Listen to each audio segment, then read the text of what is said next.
Hey everyone, welcome back to the channel. Today I'm diving into the latest updates on the tariff situation and its massive impact on the stock market. So, let's break this down.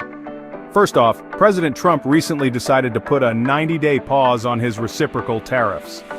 This was a big deal because those tariffs had been causing a lot of market anxiety and turbulence.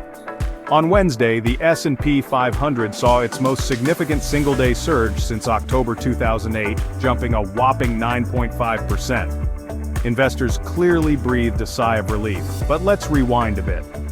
Trump's tariffs were initially aimed at balancing trade deficits and protecting American industries. However, they've also stirred up quite a bit of trouble. Various sectors like tech, agriculture, and manufacturing felt the heat, with increased costs and disrupted supply chains.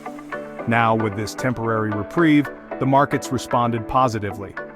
White House Press Secretary Caroline Leavitt mentioned that most countries would see tariff rates lowered to 10%. But China, one of the U.S. biggest trading partners, isn't included in this pause, keeping American importers on edge. This shift is partly influenced by recent sell-offs in U.S. bonds and significant losses in global markets.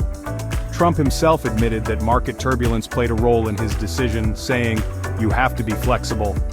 Despite the surge, the S&P 500 is still 11.2% below its February high. And while this pause is a welcome relief, it's not a long-term solution.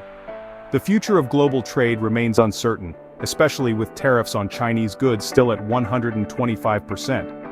Oil prices, for instance, tumbled to a 4-year low before recovering. Companies are facing tough decisions on whether to stick with their Chinese supply chains or look elsewhere.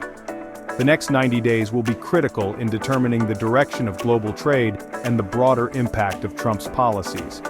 Stay tuned for more updates as this situation evolves. That's all for now. Make sure to like, comment, and subscribe for more business news insights. See you next time.